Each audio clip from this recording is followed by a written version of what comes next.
Hello and happy day to you. We're here in Palia to show off a couple of different methods of creating stairs in-game. The first is the floating pavers method, and the second uses stone pillars rotated on their side to create stairs. Alright, let's get started with the floating pavers method first. And to do that, you're going to need a few items set up in your hotbar. I'm going to open my inventory screen to show you those.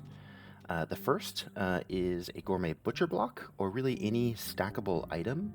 We're going to be using this to essentially glitch the pavers into place. Now, I say any stackable item, that could be things like bowls that could be stacked on top of each other. It really doesn't matter. We're not actually going to be placing it. Again, it's just used to glitch the pavers into place.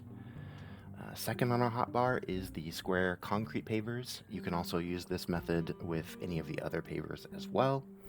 And then we're going to need around 3 gourmet dinner plates, and this will be used to set the rise or the amount of space or gap between each of the pavers. The more of these you use, the more of a gap there will be, and I'll show that off here as well. Alright, let's get started. So the first thing we want to do is place down our plates.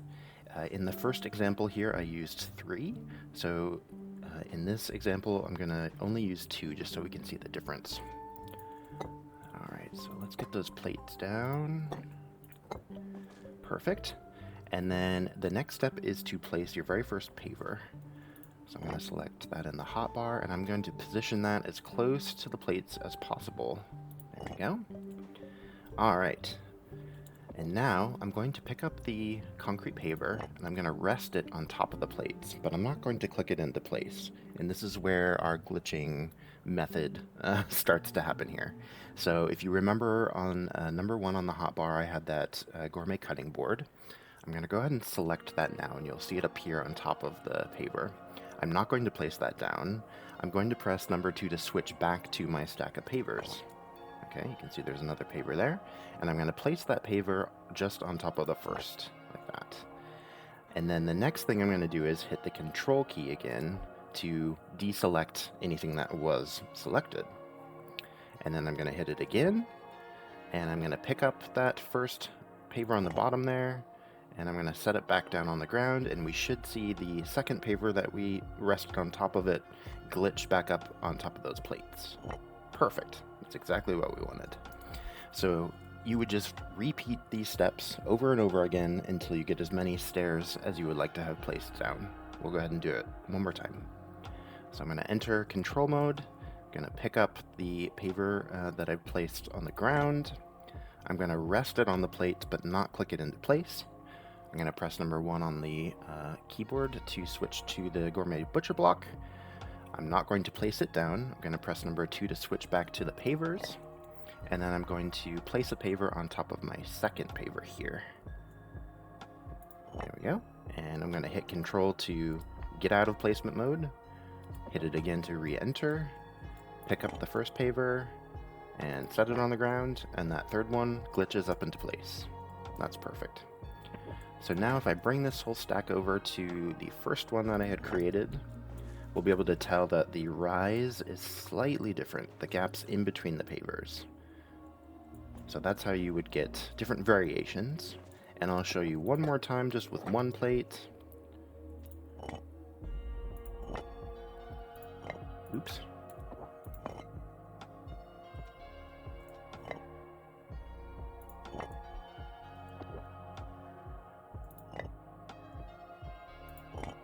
Perfect. And I'm going to go ahead and do this once more. And if you do it enough times, you'll get faster and faster. Perfect. Alright, so there's our 3 different rises for our stairs. Definitely comes in handy. Alright, let's move on to the next method, which involves the stone columns. So I'm going to switch on my hotbar here to the items that we'll need for this particular method. And I'm going to go ahead and open up my inventory screen. On number 1 here, I have the builder's stone pillars. You really can use any of the pillars. I just found that the stone ones tend to look the best. With the wood ones, they're not completely even. So you will get small gaps in between them in certain sections. It's just a visual look, doesn't really matter. You can still walk up them, all that kind of thing. You'll also need some small stone crates, at least one wall, could be any wall, doesn't have to be stone. And then you'll need a wall shelf. I like to use the industrial one, but again, it really doesn't matter. You can use any of the shelves to do this. So the first thing we're going to do is place down our wall, and then we'll place our shelf onto the wall. And then we need to place our stone block onto the shelf. Now you can see here it actually went up onto the shelf perfectly, but sometimes you'll get it snapping onto the wall instead. So what I generally do is press the Z key to enter free placement mode, and then that way I can get it placed into position on the shelf and not snap to the wall. The next step is to rotate the shelf and the block 90 degrees to either the left or right. So I'll go ahead and do that. Fantastic. And now we'll be able to place our stone pillars onto the block in a vertical orientation. Now you'll see that they tend to snap to the middle. We want to get them down as low as they'll go onto the block, kind of aligned with the edges. So I'm going to enter free placement mode again with the Z key, and we'll get those moved right into the edges. Fantastic, that looks great. And now we're going to continue to place the pillars to the left of our original one. So we'll get that lined up there. Alright, so now we've got one placed to the left, and then we're going to stair step them out into the left.